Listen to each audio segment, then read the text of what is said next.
Você está feliz com Jesus? Amém. E Ele está feliz com você?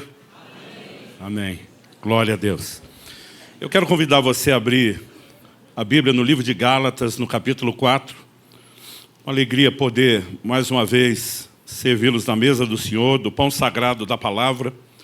E eu quero ler com você Gálatas 4, de 1 a 7. Esse texto vai ser o nosso ponto de partida e uma espécie de trilho para aquilo que nós vamos compartilhar.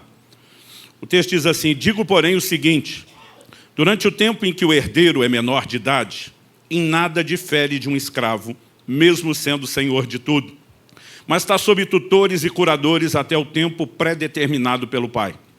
Assim também nós, quando éramos menores, estávamos escravizados aos rudimentos do mundo. Mas quando chegou a plenitude do tempo, Deus enviou seu Filho, nascido de mulher, nascido sob a lei, para resgatar os que estavam sob a lei, a fim de que recebêssemos a adoção de filhos. E porque vocês são filhos, Deus enviou o Espírito de seu Filho ao nosso coração. E esse Espírito clama: Abba, Pai. Assim você já não é mais escravo, porém filho. E sendo filho, também herdeiro por Deus. Algumas palavras-chave que merecem destaque aqui no texto. A primeira delas, filhos.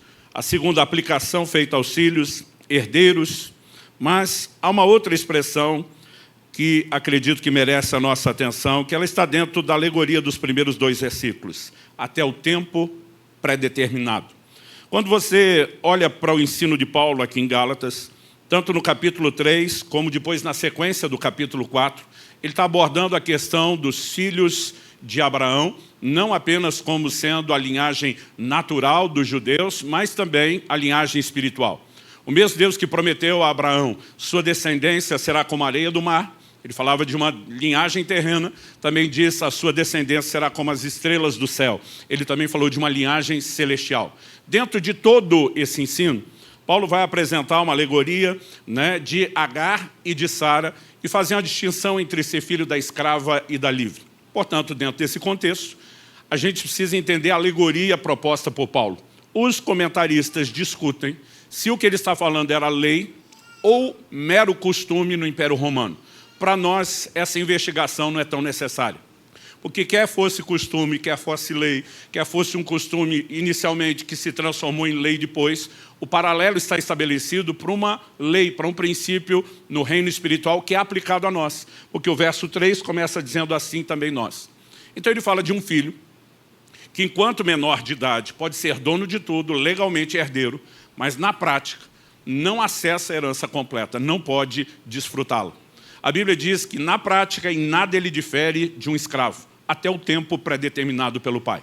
Então eles não tinham uma idade específica para se alcançar a maioridade, como nós temos hoje, na nossa nação. Mas, na literatura antiga, a menção de datas nos testamentos que os pais deixavam, caso faltasse, de que o filho estaria vedado o acesso à herança até os 16, e essa idade, ela vai variando até, no máximo, 26. E são os que os pesquisadores encontraram. Então, na idade que o pai julgasse que o filho estaria apto, teria maturidade para a gestão da herança, é que aí sim ele seria transferido para esse lugar.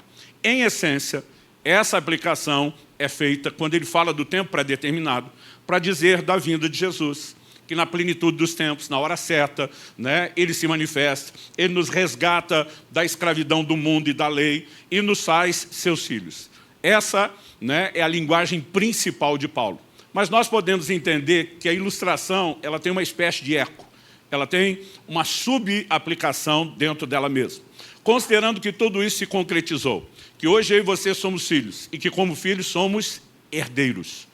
Nós precisamos entender que, como tal, ainda assim não significa que imediatamente, tão logo nascemos de novo, nós podemos acessar a herança completa. A razão principal pela qual o pai mantinha o filho sem acessar tudo era muito simples. O acesso à herança sem maturidade para geri-la significava um provável desperdício.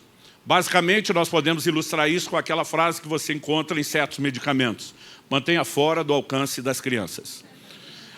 E a razão pela qual a frase está lá não é porque o medicamento em si seja ruim. Bem administrado por adultos pode salvar vidas. mal usado, utilizado por crianças em doses erradas, pode ser letal. Então, a questão não é tanto se o medicamento é bom ou ruim, mas a maneira como se lida com ele pode ser útil ou pode ser danosa. Quando vamos para o plano espiritual, não é diferente.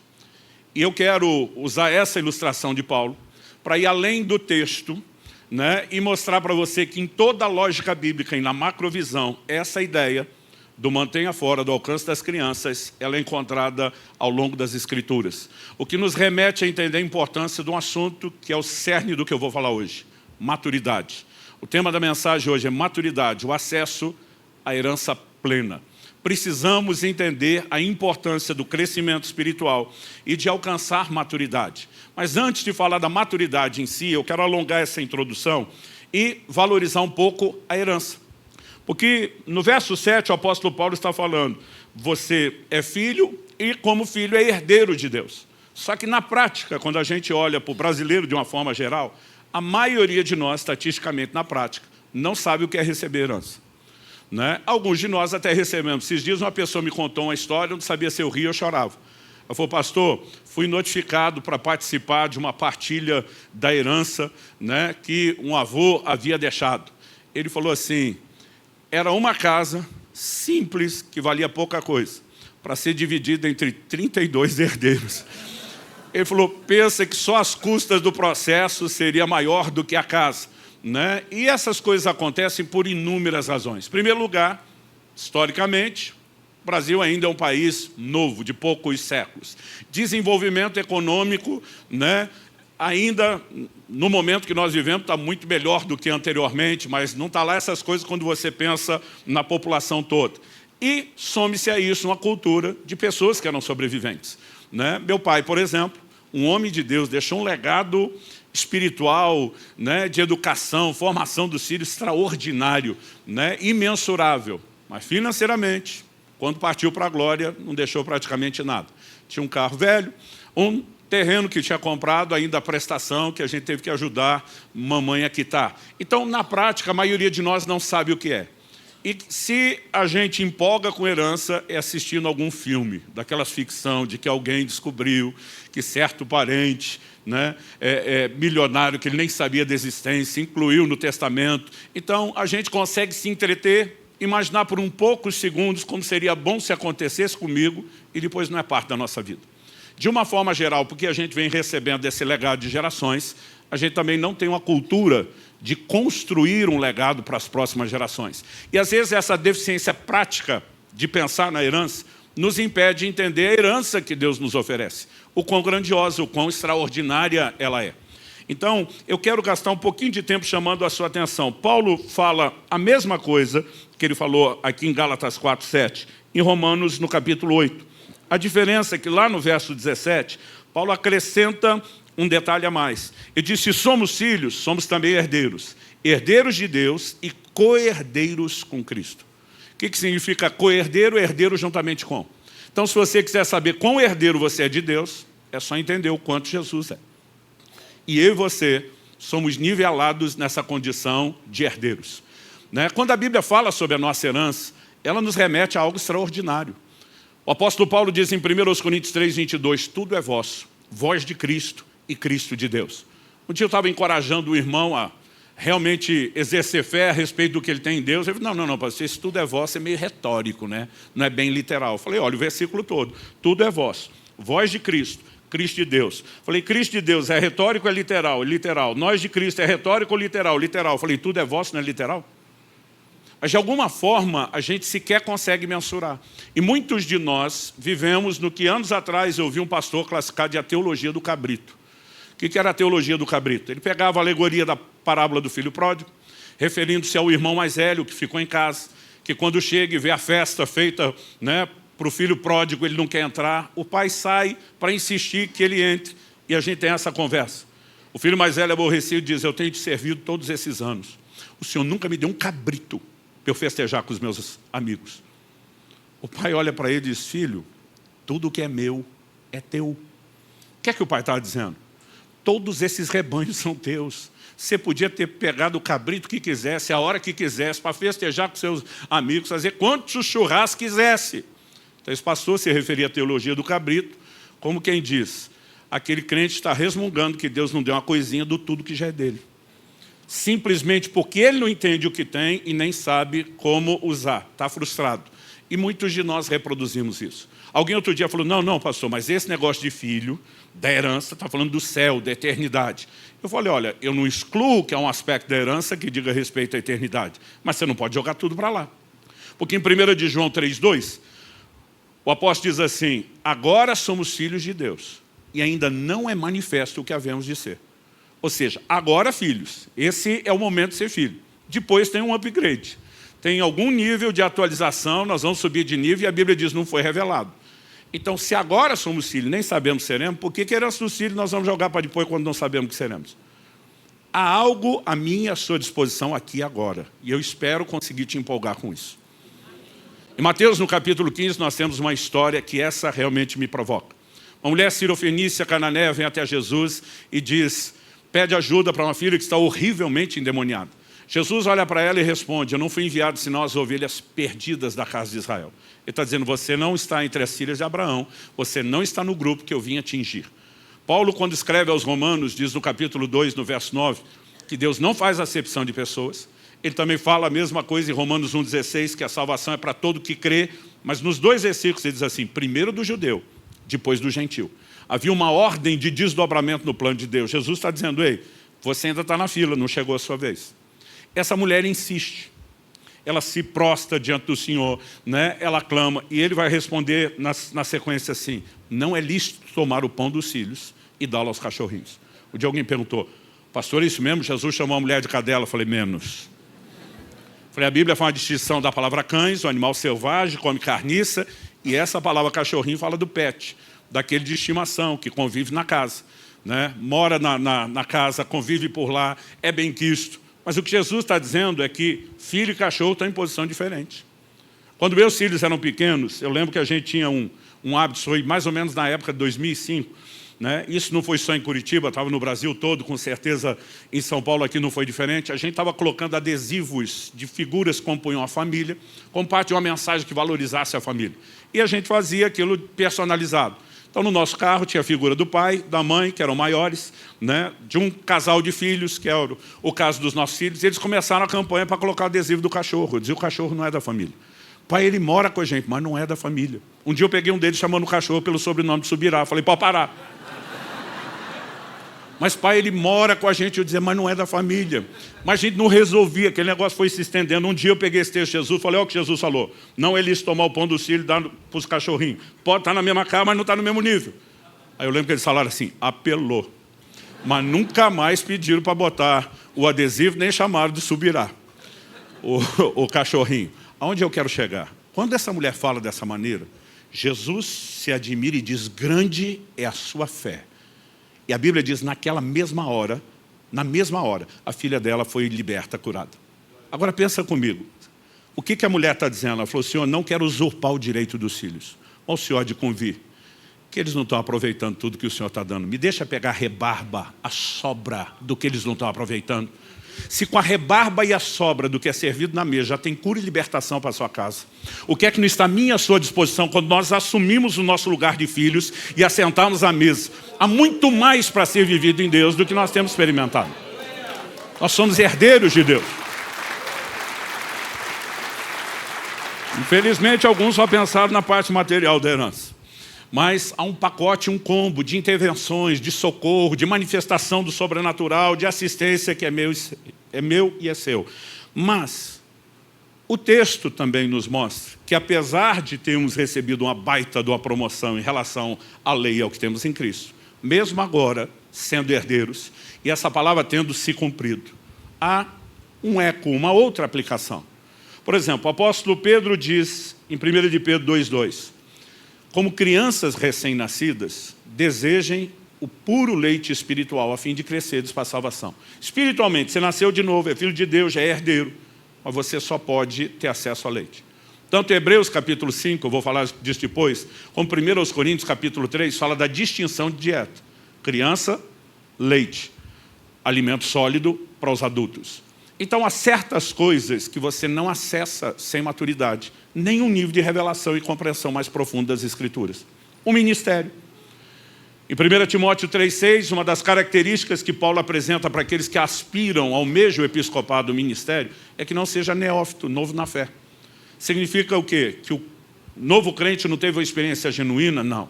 Significa apenas que ele não teve tempo para amadurecer. E há certas coisas que não podem ser acessadas.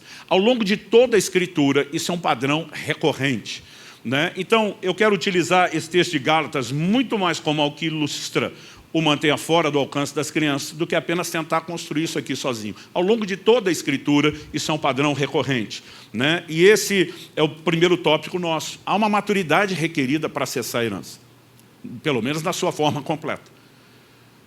Nós não acessamos nada no reino de Deus sem fé. A Bíblia diz, pela graça sois salvos mediante a fé. Romanos 5,2 diz que a fé é o acesso à graça. Então, sem fé, ninguém recebe nada de Deus. Nós não somos apenas salvos por fé.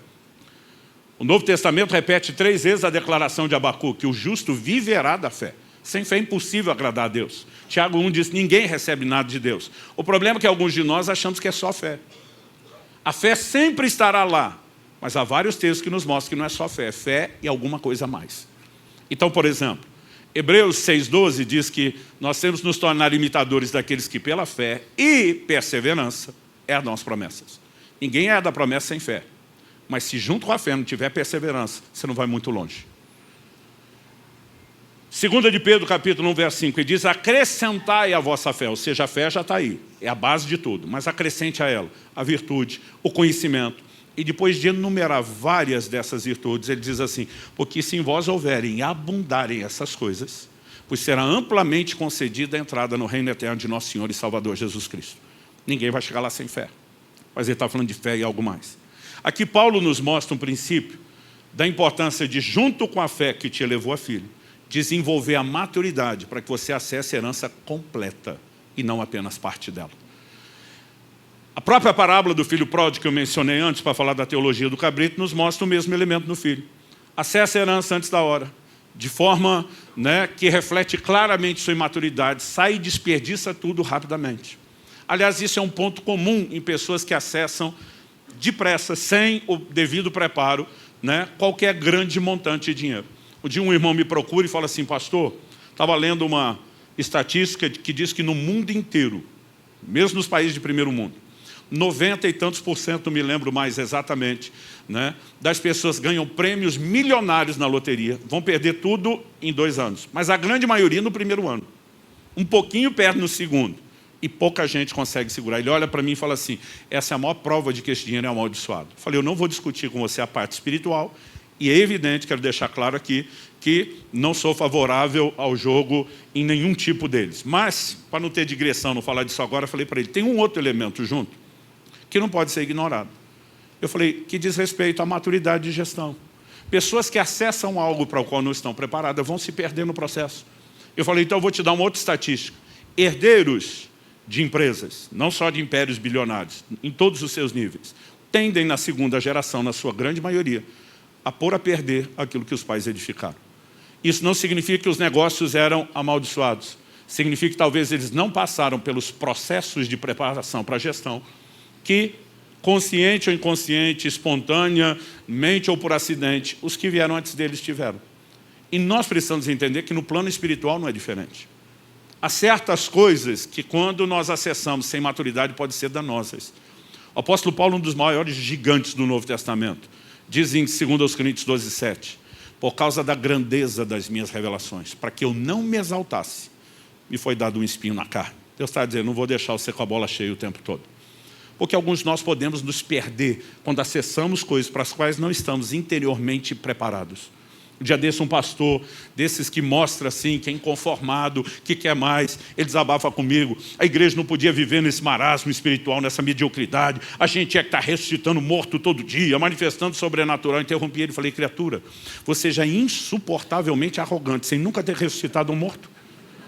O que seria de nós se você levantasse um por dia? Ele ficou me olhando assim com a cara diferente. Eu falei, pergunta para toda a sua equipe e os seus amigos, que se não estão falando, não são amigos. Se eu e você não passarmos por certos processos primeiro, é melhor que a gente nem acesse o que tem de maior. Eu aprendi essa lição muito cedo. Quando estava sendo estabelecido no ministério pastoral, eu vinha de uma experiência de um acidente, já falei isso aqui quando preguei sobre o agir invisível de Deus, que me deixou em muita crise, mas eu estava num ministério itinerante, que para a época, né, até hoje eu fico pensando, o que a gente conseguiu 30 anos atrás, eram números impressionantes, mas eu era muito novo. Aos 19 anos de idade, eu já falava em ginásio para 2.000, 3.000 pessoas. Né? Acontecia isso com relativa frequência. Agora, em 93, eu tenho um acidente que me gera uma crise enorme. Em novembro de 94, estava sendo estabelecido no ministério, recebendo, né, imposição de mãos. E eu já contei essa história, que um dos pastores tem uma visão aberta de um anjo de Deus em pé do meu lado. E o anjo diz para ele, entre outras coisas, diga para ele que o acidente de carro que ele teve no ano passado foi, de fato, como ele diz nas orações dele, uma tentativa de Satanás de destruí-lo. E Satanás queria pará-lo porque o via como uma ameaça. Mas o anjo diz assim, diga, porém, por que Deus o permitiu? E diz, Deus precisava pará-lo para não perdê-lo. O anjo disse, o ministério dele estava crescendo mais rápido do que a capacidade dele de se deixar ser preparado, trabalhado por Deus. E era só uma questão de tempo. Ele iria sucumbir debaixo do peso do próprio ministério. O sucesso se transformaria em fracasso, porque não havia estrutura para o lugar que ele já tinha acessado. Se não houver maturidade, eu e você vamos colocar tudo a perder. Mesmo no plano espiritual, mesmo no ministério, em todas as áreas. O anjo diz para ele, diga para ele que Deus vai tratar profundamente com ele nos próximos anos, antes dele ser levado ao lugar de ministério que está sendo interrompido. Os próximos anos eu pensei é plural, tem que ser no mínimo 2. 25 anos depois, o Senhor fala comigo, estamos retornando de onde paramos lá atrás. Foi quando eu passei a liderança da igreja em Curitiba, pastor Marciano, que esteve pregando aqui domingo passado, e comecei a me dedicar, né, com uma intensidade maior a esse ministério ao corpo de Cristo. 25 anos depois. Por que eu estou falando isso? Isso me remete ao nosso segundo tópico, que eu quero passar nele depressa, o fator tempo. Não existe amadurecimento sem tempo. E muitos de nós entramos na vida cristã achando que é uma corrida dos 100 metros rasos, quando ela está bem mais para uma maratona ou ultramaratona. E nós precisamos pensar a longo prazo, desde o nosso desenvolvimento, a preparação, o ministério. Nós temos muita confusão acontecendo em muita igreja, por causa de pessoas que legitimamente foram chamadas por Deus ao ministério, mas não sabem esperar a hora, não sabem respeitar processos. E simplesmente sai correndo atrás do que Deus chamou, querendo acessar de forma imediata, e tem dividido igrejas, causado confusão desnecessárias. Depois de mais de 3 décadas de ministério pastoral, e principalmente com a experiência e a bagagem de transitar em muitas igrejas e ouvir muitas histórias, eu estou convencido de que a impaciência de muita gente, não esperar certos processos, ela tem sido mais danosa do que a gente consegue, né, mensurar. E nós precisamos desenvolver paciência. Marcos 4.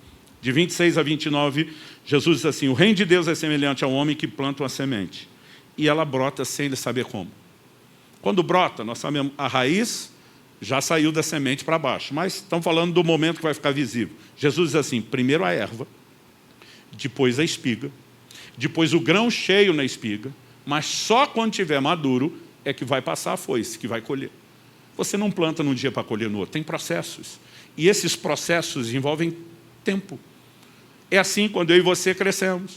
Né? A gente sai ali do bebê recém-nascido para a criança que já tem um pouquinho mais de mobilidade, né? Mas vamos crescendo, adolescência, juventude, até, como diz no plano espiritual, Efésios 4, chegamos à estatura do varão perfeito. A perfeita, a completa maturidade. Isso é um processo que requer tempo. Ou seja, se sem maturidade nós não acessamos a herança completa, e sem tempo não há maturidade, ninguém vai chegar lá da noite para o dia. Não significa que as promessas não são verdadeiras, não significa que não há mais esperando por mim e por você, mas eu e você precisamos entender que no processo haverá necessidade de tempo para que maturidade aconteça. Mas ao mesmo tempo que a gente reconhece e advoga a necessidade de tempo, e eu e você precisamos de fato entender que o crescimento é um imperativo, uma ordem de Deus, e significa que envolve para mim e para você algum nível de responsabilidade. 2 de Pedro 3,18, crescei na graça e no conhecimento. Se o crescimento fosse só automático e natural, não precisava de uma ordem. Porque quando falamos do plano espiritual, há uma interação que pode permitir que ele aconteça até mais rápido, ou de forma mais lenta, ou até que ele seja simplesmente interrompido. A Bíblia fala até de retrocesso no plano espiritual, o que você não vai ter no natural. Então, ao mesmo tempo em que entendemos a importância de tempo, nós precisamos entender que não é só o tempo. E aí eu quero chamar a sua atenção para Hebreus capítulo 5. Hebreus capítulo 5, verso 11. Vou ler do 11 ao 14, diz: a esse respeito, temos muitas coisas a dizer. Essas coisas a dizer eram explicações doutrinárias, bíblicas. O autor diz assim, coisas difíceis de explicar. Não se confunda difícil com impossível, mas ele diz difíceis de explicar. Por quê? Porque vocês ficaram com preguiça de ouvir. Outra tradução diz, vos tornaram tardios em ouvir. O que significa isso? Ele vai explicar no 12. Pois, quando já deviam ser mestres, levando em conta o tempo decorrido, vocês têm novamente necessidade de que alguém lhes ensine quais são os princípios elementares dos oráculos de Deus. Tempo decorrido, tempo de caminhada, jornada. E diz, o que se esperava é que depois de tanto tempo de fé, você fosse um mestre que estivesse ensinando, discipulando outros. Agora, além de não estar ensinando, você não aprendeu nem o beabá, nem os princípios elementares. A gente tem que ensinar de novo as mesmas coisas básicas. Por quê? Por uma falta de correspondência de vocês com a maneira de receber a palavra de Deus. Então ele termina o 12 dizendo, passaram a ter necessidade de leite e não de alimento sólido. Ora, todo aquele que se alimenta de leite é inexperiente na palavra da justiça, porque é criança. Mas o alimento sólido é para os adultos, para aqueles que pela prática têm as suas faculdades exercitadas para discernir não somente o bem, mas também o mal. Adultos, como é que tem as faculdades exercitadas? Pela prática. A experiência vai produzir muita coisa e a mesma não se alcança sem tempo. O livro de Atos fala de um certo Minaso, um discípulo antigo, outras traduções diz velho. Quando era criança e lia velho, eu pensava no velhinho de cabelo e barba branca. O que a Bíblia está enfatizando era o tempo de fé. Ele está dizendo, ele está desde os primeiros da conversão. Esse cara tem história. Não apareceu aqui da noite para o dia. Hoje em dia existe uma valorização na internet de ministérios que despontaram da noite para o dia. Na minha época, a gente olhava muito qual é a história, o que essa pessoa construiu, como ela andou, como ela viveu. E de alguma forma, esse reconhecimento de pessoas sem história mostra uma mudança de pensamento nosso que é errado. Nós não podemos ignorar a importância do tempo. Mas, de novo, o texto está dizendo aqui que só o tempo não é suficiente. Porque tem gente que o tempo passa, ele não só não está amadurecendo, mas está retrocedendo. Então, se a gente não tem maturidade sem tempo, mas não é só o tempo, o que mais nós precisamos saber para alcançar a bendita maturidade, que é o acesso à plena herança? Nós precisamos entender a questão de processos. Tiago, capítulo 1, do 2 a 4, se você puder, abra comigo lá. Nós temos uma afirmação que exemplifica bem isso. Meus irmãos, tenho por motivo de grande alegria. Se for só alegria é um desafio, grande alegria maior ainda. O fato de passarem por várias provações. Alegria nas provas já não é fácil. Grande alegria em várias provações. Aumentou o desafio. Como que nós podemos ter alegria? Sabendo que a provação da fé que vocês têm produz perseverança.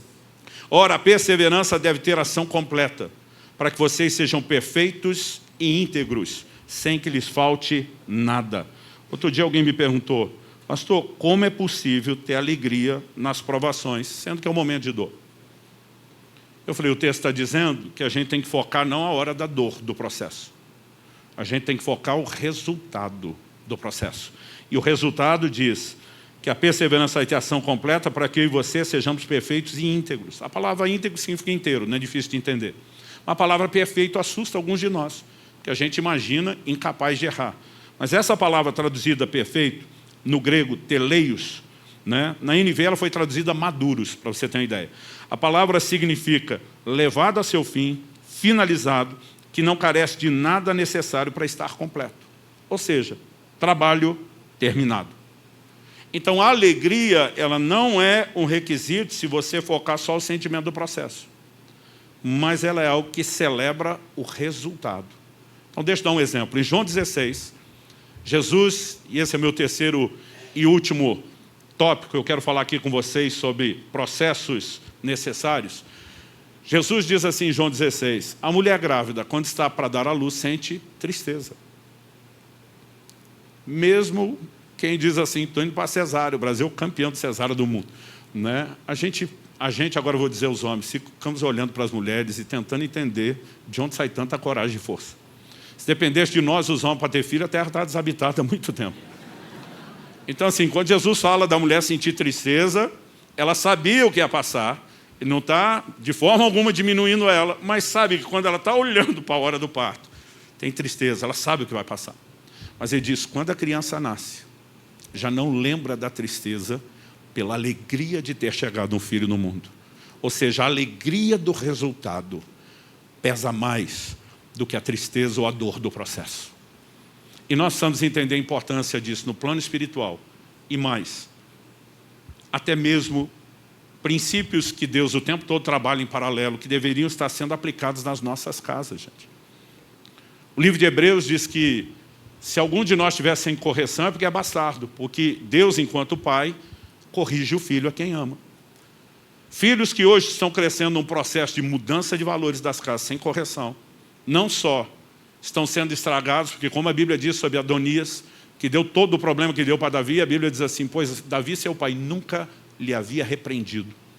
Filhos que crescem sem correção, crescem sem limites, nós estamos estragando eles e pobre dos que estiverem perto para relacionar com eles a vida inteira. Só que o grande problema para mim não é só o relacional, nem só a questão de maturidade. É que quando Deus, o Pai, começar a corrigi-los, porque Ele não vai jogar o jogo dos pais terrenos que foram omissos, essas pessoas vão ter profundas crises, porque não conseguem entender aquilo como expressão de amor. Aliás, eu tenho visto muito isso. E se tem um problema que afeta não é só a vida espiritual, mas todas as outras dimensões, é a tal da falta de maturidade. Tem hora que nós vamos atender certos casais, e eu fico pensando que eles estão precisando de aconselhamento, vão dar uma chupeta para cada um, porque não cresceram. Não, é sério, gente. Nós estamos vivendo coisas assustadoras. Agora, a origem de muitas dessas coisas é a falta de processos que deveriam acontecer dentro de casa e na vida natural. Tem muito pai hoje em dia dizendo, eu puxei carroça, meu filho não vai puxar. Você parou para pensar que o que te forjou para ser o que você é foram esses processos? E de repente você simplesmente quer poupar seu filho do desconforto do processo, ou filhos, mas está roubando eles de um resultado. Eu sempre compartilho uma história que foi algo que nós vivemos intensamente. Na época, o pastor Eibe e André acompanharam com apreensão, porque eu apresentei para eles, né, várias dessas questões. Mas antes de chegar no ápice do que eu vou contar aqui, quando meu filho estava ali com 14 para 15 anos de idade, ele ganhou uma bolsa de estudos para estudar nos Estados Unidos. Nós ficamos muito felizes, celebramos. Ele estava muito empolgado. Eu falei, filho, nós precisamos orar e se preparar. Porque você não vai pagar para estudar, mas viver custa, morar custa, comer custa. E vai custar em dólar. O dólar não estava esse escândalo de hoje, mas já era um desafio para nós. Não, pai, eu já estou começando a trabalhar, vou guardar dinheiro, acho bom. O tempo foi passando e ele viu que não conseguia nem ganhar tanto, muito menos guardar tanto quanto achava. Mas estava lá fazendo a parte dele. Quando foi chegando a época de ir, mais ou menos um ano antes, nós começamos a ter algumas conversas. E eu falei para ele, falei, filho, o que você ganha, convertido em dólar, dá 1/3 do que você precisa para sobreviver lá. É uma lacuna muito grande. Não, pai, Deus acabou de levantar um mantenedor que não sabia de nada e veio com essa palavra de que isso dá fora e entrou com uma contribuição mensal. Eu falei, verdade. Isso preencheu mais 1/3. Ainda falta 1/3. Falou, o senhor não está disposto a investir em mim? Eu falei, claro que eu estou. Mas só vou completar o texto para você sobreviver. Você não vai ter luxo, não vai ter conforto. E eu falei, e deixa eu te dizer por quê. Você tem tido conversas comigo, no nosso momento de pai e filho, de discipulado, dizendo que tem uma impressão e um desejo muito forte de casar cedo. Eu não queria falar para ele que eu tinha a mesma palavra de Deus. Mas eu falei, filho, você não pode casar sem estar maduro. E você está mais verdinho do que imagina. Então, se você quiser avançar nas outras áreas, nós vamos ter que, falando a linguagem dos pais, te botar na estufa. Alguém é da época que os pais botavam fruta enrolada no jornal debaixo do forno para acelerar o amadurecimento. Eu falei, vou te botar na estufa. Ele me olhou, não entendeu nada. Eu falei, então deixa eu explicar o que sua geração entende. Vai ser um processo estilo 02, pede para sair. Eu batendo na sua cara. Só quem riu entendeu. Eu falei, eu vou jogar duro. Você quer mesmo que eu te ajude no processo? Quero. Eu falei, ok, primeira coisa, que eu vou jogar duro com você, que você não tem noção quanto. Orçamento. Você tem que cuidar do seu orçamento. Então, você vai ter isso por mês para comer. Você pode dividir por dia. São 30 dias. Eu só posso comer isso por dia, senão não como no fim do mês. Ou você gerencia de outra forma. Vou comer um pouquinho mal durante a semana, mas no fim de semana vou lavar a alma. Faz como quiser, mas controle seu orçamento. Falei, por quê? Falei, se você gastar o seu dinheiro antes, eu não vou lhe socorrer. Falei, um solteiro que não sabe cuidar do seu orçamento, não merece ter uma família para cuidar. Você está me entendendo? Tô. Repete. Coisa que os adolescentes ficam doidos. Eu falei, outro, isso é entre eu e você. Não meta sua mãe no meio. Estamos entendidos? Estamos entendidos. Primeiro mês, tudo bem. Segundo mês, tudo bem. Final, terceiro mês. A gente conversava todo dia no telefone, mas ele começa a conversa com algo que acende o red flag, levanta a bandeira vermelha de qualquer pai, de alerta. Então, pai. Falei, então o que, meu filho? Eu sei que ainda falta 3 dias para acabar o mês, mas o senhor não pode me mandar adiantado o dinheiro? Falei, não. Ele falou, está sem dinheiro? Eu falei, não, o dinheiro está parado na conta, esperando o dia da transferência, tem um dia combinado. Eu falei, você sabe, quando seu pai fala algo, é que nem os decretos dos reis da Média e da Pérsia, irrevogável. Aí ele falou assim, mas só são 3 dias. Eu falei, te digo mesmo, só são 3, você espera. Aí ele, pai, o senhor não está entendendo a gravidade da situação. Eu falei, então me esclareça. Ele falou, não tenho mais o que comer, o dinheiro acabou. Não tomei café da manhã hoje, não almocei. Eu não tenho que comer esses 3 dias. O coração de qualquer pai vai apertar com isso.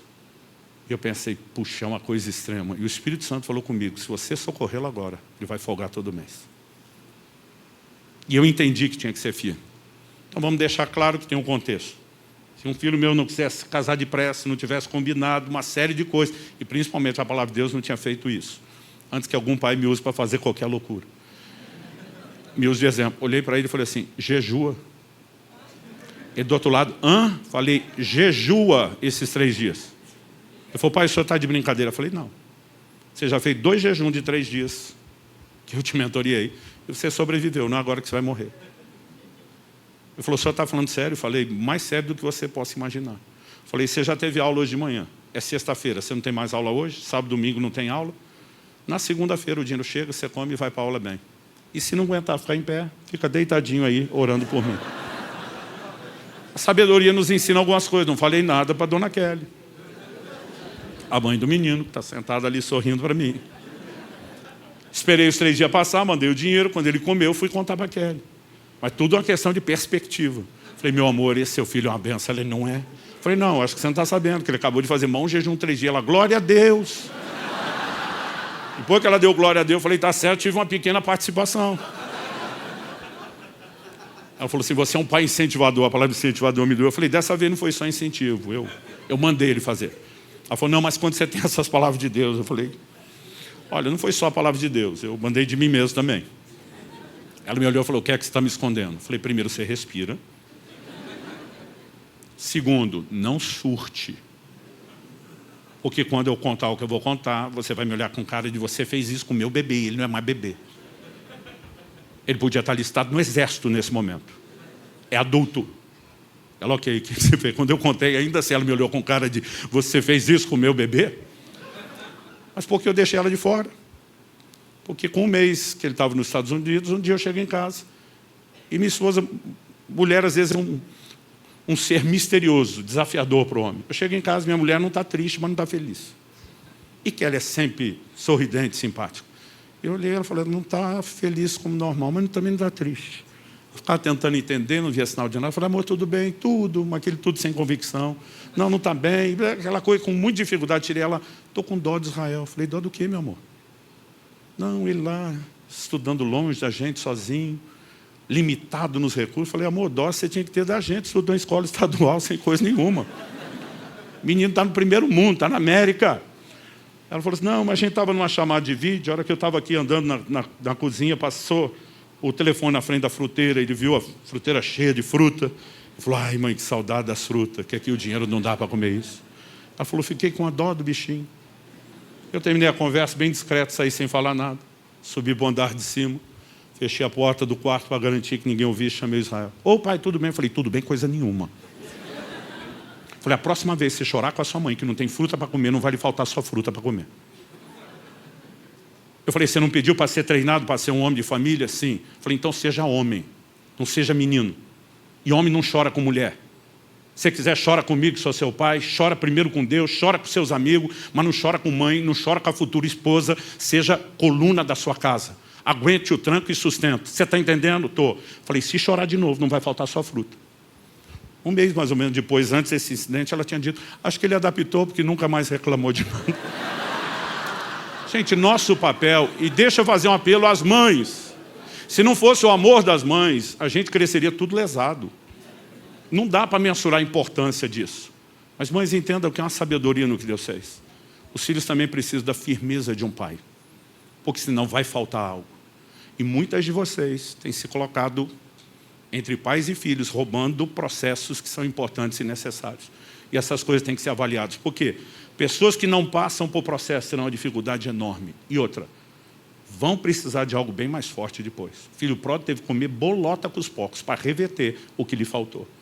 E nós precisamos entender a importância do processo desde a criação. A perspectiva familiar mudou demais. Um dia desses perguntei para uma pessoa muito querida, você planeja ter outro filho? Só tinha um filho, o filho já estava bem crescido.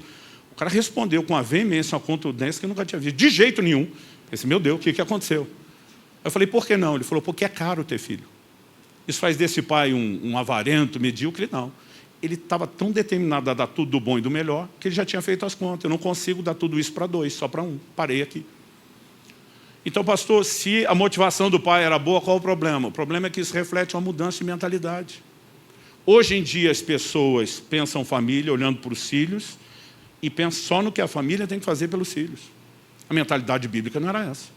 Salmo 127, quando compara os filhos como flecha e diz, bem-aventurado quem enche deles a sua aljava, tem um monte de filho, tinha uma lógica. Não será envergonhado quando tratar com seus inimigos à porta. Na hora de resolver a treta com o vizinho, com o inimigo, com quem fosse. Quanto mais filho, homem, de braço cruzado, cara de bad boy atrás do pai, mais protegido estava a casa. Sempre se pensava na importância de ter mais pelo que eles fariam pela casa. Um pai da antiguidade não pensava, vou ter mais filho, porque eu tenho que pôr mais comida na mesa. Ele pensava, quanto mais filho, mais mão de obra nós temos para plantar, para colher, para botar mais comida na mesa. Ou seja, os filhos já eram criados com a mentalidade de nós fazemos pela família, e não só a família faz por nós. E onde nós chegamos hoje, a coisa está completamente diferente. Meus 2 irmãos, mais velho e mais novo, começaram a trabalhar aos 12 anos de idade, como pacoteiro de supermercado. Eu escapei da carteira assinada até os 14, perto dos 15. Porque eu dizia para mim mesmo, nasci para ser empreendedor. Ser meu próprio chefe. Eu ganhava mais dinheiro que meus irmãos me divertindo. E estou falando isso porque quando eu cito o Salmo, tem gente que diz, o senhor foi lá na era do bronze, né, para tentar buscar um valor desatualizado. Não, a geração antes de mim ainda pensava assim. Um dia eu entro em casa e eu fazia dinheiro me divertindo. Só daí era pré-videogame.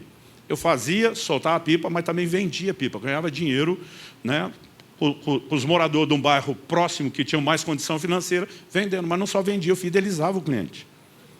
Porque depois de vender, eu ia lá, cortava e aparava usando o cerol.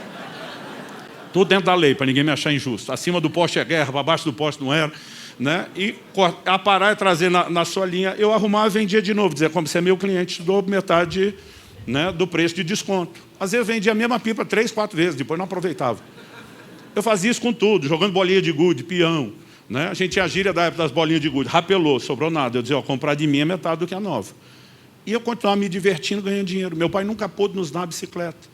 Eu montei a melhor bike de freestyle, a segunda melhor da região. Só perdia para um cara que era bem mais velho, trabalhava numa multinacional e ele tinha condições. Cada parafuso da bicicleta dele era importado.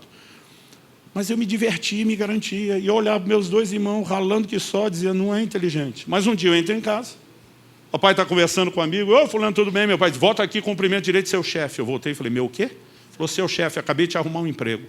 Você começa amanhã. Gente, era uma quarta-feira, eu pensei, quem começa a trabalhar na quinta? Tinha que ser que nem dieta, na segunda-feira. Não me deu nem o fim de semana para despedir. Primeira pergunta que eu fiz, quanto é que eu vou ganhar? Meu pai disse, não interessa. Eu, como é que é? Ele falou, trabalho não tem a ver só com dinheiro. Eu falei, eu ganho mais que meus irmãos se divertindo. Ele falou, esse é o problema, você nunca vai virar homem desse jeito. Trabalho não diz respeito só a dinheiro. Você tem que ter horário, você tem que ter disciplina, você tem que ter chefe, você precisa de processos, senão você vai ser menino a vida inteira. Ele diz, começa amanhã. Eu, sim, senhor. Naquela época não se discutia com o pai. A segunda pergunta que me atrevi a fazer para o chefe, quanto é que eu vou ganhar? Meu pai respondeu o lugar dele. Falou, também não interessa. E ele disse, e saiba mais. A partir de agora, você não fica com todo o dinheiro. Quando você tirar a parte de Deus, dízimo e oferta, Você vai ficar só com esse X percentual. E o resto você vai ajudar em casa. Eu me revoltei. Falei, o senhor não precisa. Ele falou, não sou eu que preciso. É você que precisa da lição. Porque chega uma hora que o filho deixou de ser criança e ele tem que entender que ele não é um bicho parasita o resto da vida sugando a família. Ele tem que desenvolver responsabilidade de contribuir. E está na hora de você aprender a lição. Muitos de nós que não passamos esses processos vão ter dificuldade de entender o plano espiritual que Deus não vai negociar. E deixa eu te dizer algo. Nós precisamos de processos. E o livro de Tiago é claro. Mas ele diz, não foca a dor do processo. Foca a outra mentalidade. Muitos de nós vamos ter dificuldade de entender Deus porque talvez está nos faltando algo no processo. E nós precisamos ajustar algumas questões da família. Então, à medida que essa percepção é entendida, nós podemos permitir que os processos de Deus em nós sejam eficazes e a gente corresponda, né, devidamente, sem atrasar aquilo que Deus quer fazer. Quem está entendendo? Eu quero terminar te encorajando não só a entender há uma herança extraordinária, a maturidade é a chave de acesso. Maturidade não se alcança sem tempo, mas também precisa de processos. Mas eu também acho que é importante que a gente ore para que haja um fortalecimento sobrenatural, porque muitos de nós estamos vivendo o momento da dor do processo. Meu filho me liga uns 2 anos e pouco depois do jejum compulsório, disse, pai, estou te ligando para te agradecer. Eu falei, do quê? Você me deve muita gratidão de muita coisa. Seja específico. Ele do outro lado falou, lembra do jejum compulsório de 2 anos atrás? Eu falei, nunca mais vou esquecer isso na vida. Ele falou, estou te ligando para te agradecer por isso. Na época eu falei para ele algo que eu senti minha alma lavada, assim, me vinguei. A frase que eu mais odiava meu pai falar era, um dia você vai entender e vai me agradecer. Eu falei para o meu filho naquele dia, eu falei, um dia você vai entender e vai me agradecer. Me deu um bem-estar assim, que você não tem ideia. Falei, chegou minha vez de jogar isso para a próxima geração. Ele falou, pai, eu entendi, estou te ligando para te agradecer. Ele falou desse jeito, se o senhor tivesse me poupado do desconforto do processo, o senhor teria me roubado do resultado do processo. Eu falei, filho, a gente não conversou muito sobre isso. Qual foi seu sentimento no dia? Ele falou, não foi bom. Eu falei, você ficou com raiva do pai? Ele falou, raiva muito forte. Fiquei bastante indignado. Eu falei, o sentimento, traduz o sentimento. Ele falou, primeira coisa que eu pensei, que tipo de pai é esse que nega comida para o próprio filho? Porque você não pensou que tipo de pai é esse que quer fazer o filho crescer, quer ensinar a cuidar do orçamento, que tipo de filho é esse que não ouviu o pai? Ele falou, não, me fiz de vítima. Eu falei, como é que você lidou com o sentimento? Porque você nem abriu isso comigo. Ele falou, pai, não abri porque não durou. E ele falou, e não durou porque o senhor tem bons aliados. Aliás, um bom aliado. Quando eu levei aquilo para oração, o Espírito Santo falou comigo, não avalie seu pai pelo momento que você não entende. Avalie seu pai pelo histórico. Quem é seu pai ao longo de toda a sua história? Daquilo que você entende.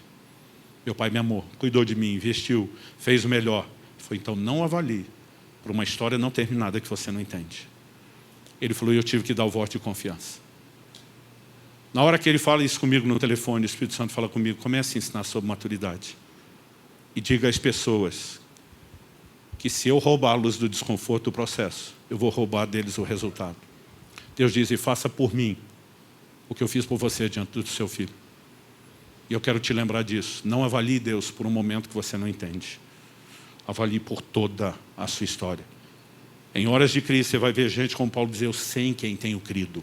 Porque o que eu sei sobre ele foi determinado por toda a ação dele ao longo da história. E não por um momento que eu não entendo. Alguns de vocês estão vivendo as dores do crescimento, emocional e espiritualmente. E a gente quer orar para que haja consolo divino.